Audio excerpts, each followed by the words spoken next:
ಕೋಲಾರ ನಗರದಲ್ಲಿ ಆಯೋಜನೆಗೊಂಡಿದ್ದ ಫಲಪುಷ್ಪ ಪ್ರದರ್ಶನ. ಕೋಲಾರ ನಗರದಲ್ಲಿ ತೋಟಗಾರಿಕೆ ಇಲಾಖೆ ಆವರಣದಲ್ಲಿ ತೋಟಗಾರಿಕೆ ಇಲಾಖೆ, ಜಿಲ್ಲಾಡಳಿತ, ಜಿಲ್ಲಾ ಪಂಚಾಯತ್, ತಾಲೂಕು ಪಂಚಾಯತ್ ವತಿಯಿಂದ ಬಹಳ ವಿಜೃಂಭಣೆಯಿಂದ ಫಲಪುಷ್ಪ ಪ್ರದರ್ಶನ ಮತ್ತು ಸಿರಿಧಾನ್ಯಗಳ ಪ್ರದರ್ಶನ ಹಾಗೂ ರೈತರು ಬಳಸುವ ನಾನಾ ರೀತಿಯ ಸಲಕರಣೆಗಳೊಂದಿಗೆ ಪ್ರದರ್ಶನ ಏರ್ಪಡಿಸಲಾಗಿತ್ತು. ಮೊದಲಿಗೆ ಬಣ್ಣ ಬಣ್ಣದ ಹೂಗಳಿಂದ ಅಲಂಕೃತಗೊಂಡ ದಿವಂಗತ ಪ್ರಧಾನಿ ಡಾಕ್ಟರ್ ಮನಮೋಹನ್ ಸಿಂಗ್ ಅವರ ಮಣ್ಣಿನಲ್ಲಿ ಅರಳಿದ ಪ್ರತಿಕೃತಿ ನೋಡುಗರ ಆಕರ್ಷಣೆ ಬಿಂದುವಾಗಿದೆ.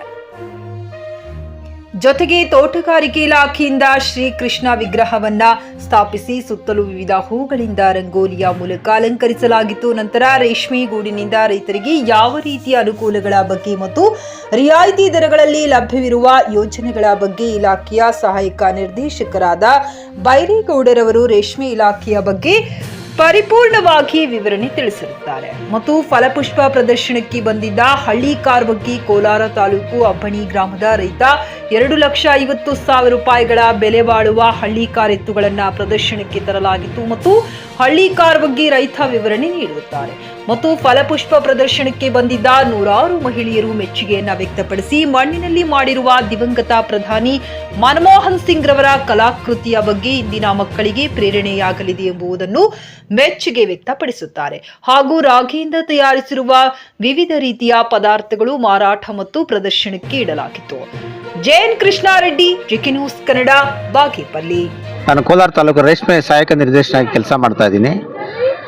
ಇವತ್ತು ನೆನ್ನೆಯಿಂದ ಇಲ್ಲಿ ತೋಟಗಾರಿಕೆ ಕೃಷಿ, ರೇಷ್ಮೆ ಕೃಷಿ ಮತ್ತು ಮೀನುಗಾರಿಕೆ ಎಲ್ಲ ಒಂದು ಇಲಾಖೆಗಳಿಂದ ಈ ಸಿರಿಧಾನ್ಯ ಮೇಳ ಅಂತ ವರ್ಷ ಕಾರ್ಯಕ್ರಮ ಆಯೋಜನೆ ಮಾಡಿದ್ದೀವಿ. ಅದರಲ್ಲಿ ನಾವು ರೇಷ್ಮೆ ಕೃಷಿನಲ್ಲಿ ಹೊಸ ತಂತ್ರಜ್ಞಾನವನ್ನು ಅಳವಡಿಸಿಕೊಳ್ಳಲು ರೈತರಿಗೆ ಮಾಹಿತಿ ನೀಡಲು ನಾವು ಕೂಡ ಇಲ್ಲಿ ಲೈವ್ ಮೆಟೀರಿಯಲ್ನ ಇಟ್ಟಿದ್ದೀವಿ. ಕಣ್ಣು ಸಾಲದು, ನೋಡಲಿಕ್ಕೆ 2 ಕಣ್ಣು ಸಾಲದು.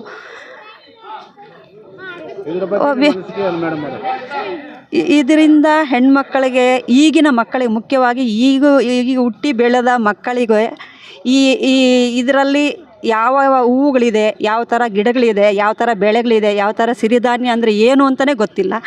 ಅದರ ಬಗ್ಗೆ ಇಲ್ಲಿ ನೋಡಿದಾಗ ಅದರ ಬಗ್ಗೆ ಪೂರ್ತಿ ಡೀಟೇಲ್ಸನ್ನು ನಾವು ಮಕ್ಕಳಿಗೆ ತಿಳಿಸ್ಬೋದು, ತೋರಿಸ್ಬೋದು. ಅವ್ರಿಗೆ ಒಂದೊಂದು ವಿಚಾರವಾಗಿ ನೀಟಾಗಿ ಅವ್ರು ಅಬ್ಸರ್ವ್ ಮಾಡುವಾಗ ಅವ್ರಿಗೆ ಗೊತ್ತಾಗುತ್ತೆ. ಅವ್ರ ಕ್ಲಾಸಲ್ಲಿ ಅವರು ಕೇಳೋ ಪಾಠಗಳ ಪುಸ್ತಕದ ಬದನೆಕಾಯಿ ಥರ ಇತ್ತು. ಈಗ ಇದನ್ನು ನೋಡಿದಾಗ ಅವ್ರಿಗೆ ಈ ಥರ ಎಲ್ಲ ಇತ್ತು, ನಮ್ಮ ತಂದೆ ತಾಯಿಗಳು, ನಮ್ಮ ಅಜ್ಜಂದಿರು ಅವರೆಲ್ಲ ಈ ಥರ ಎಲ್ಲ ನೋಡ್ಕೊಂಡು ಬಂದಿದ್ದಾರೆ, ಇದು ಸಿರಿಧಾನ್ಯ ಅಂದರೆ ಏನು ಅಂತ ಅದು ಪೂರ್ತಿ ವಿಚಾರವನ್ನು ಇಲ್ಲಿ ತಿಳಿಸಿದ್ದಾರೆ. ಅಷ್ಟೇ ಅಲ್ಲ, ಇಲ್ಲಿ ನೋಡಬೇಕು, ಮನಮೋಹನ್ ಸಿಂಗ್ ಅವರ ವಿಗ್ರಹವನ್ನು ಅವ್ರ ಮಣ್ಣಿನಲ್ಲಿ ಪ್ರತಿಷ್ಠಾಪನೆಯನ್ನು ಮಾಡಿ ನಾವು ಬಂದಿದ್ದೀವಿ. ದೂರಿಂದ 500 ಕಿಲೋಮೀಟ್ರ್ ಆಗುತ್ತೆ, 400 ಕಿಲೋಮೀಟ್ರ್ ಆಗುತ್ತೆ, ಎಲ್ಲ ಕಡೆನೂ ಓಡಾಡ್ತೀವಿ ಸರ್.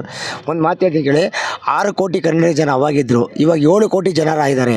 ಅಷ್ಟು ಜನರು ಚೆನ್ನಾಗಿರಬೇಕು, ಪ್ರಾಣಿ ಪಕ್ಷಿಗಳು ಚೆನ್ನಾಗಿರಬೇಕು, ಯಾರಿಗೂ ಕೆಟ್ಟದ್ದು ಬಯಸ್ಬೋದು. ಎಲ್ಲ ಜನಗಳು ಚೆನ್ನಾಗಿದ್ದರೆ ಎಲ್ಲ ಒಂದು ತೂಕವಾಗಿರ್ಬೋದು ಸರ್. ನಿಮಗೂ ಸೇರಿ ಹೇಳ್ತಾ ಇದ್ದೀನಿ ಸರ್, 100 ವರ್ಷ ಚೆನ್ನಾಗಿರಿ ಸರ್. ನೀವು ಬಂದಿದ್ದೀರಾ, ಸಂತೋಷ ಸರ್.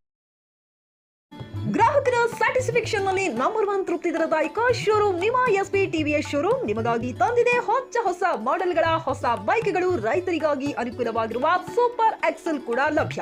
ಹಾಗಿದ್ರೆ ಹಿಂದೆ ಭೇಟಿ ನೀಡಿ ಎಸ್ಪಿ ಟಿವಿಎಸ್ ಶೋರೂಮ್ ಮಾಲೀಕರು ಲೋಕೇಶ್ ಆರ್ಜಿ. ಹೆಚ್ಚಿನ ಮಾಹಿತಿಗಾಗಿ ಸಂಪರ್ಕಿಸಿ 8494951009, ನಾಗಲಕ್ಷ್ಮಿ ದಾಬಾ ಹತ್ತಿರ, ಗುಲ್ಬರ್ಗಾ ರೋಡ್, ಹುಮರಾ. Coat pant, sherwani, suiting, shirting, saree, dress material ಹಾಗೂ ಮದುವೆ ಸಮಾರಂಭಗಳ ಎಲ್ಲ ತರಹದ ಬಟ್ಟೆಗಳು ಹೋಲ್ಸೇಲ್ ದರದಲ್ಲಿ ಲಭ್ಯ. ಹಾಗಿದ್ರೆ ಹಿಂದೆ ಭೇಟಿ ನೀಡಿ ಆರ್ಕೆ ಫ್ಯಾಷನ್ ಕಲೆಕ್ಷನ್, ಬಸ್ ನಿಲ್ದಾಣ ಎದುರುಗಡೆ, ಹುಮ್ನಾಬಾದ್. ಹೆಚ್ಚಿನ ಮಾಹಿತಿಗಾಗಿ ಸಂಪರ್ಕಿಸಿ 8660601957.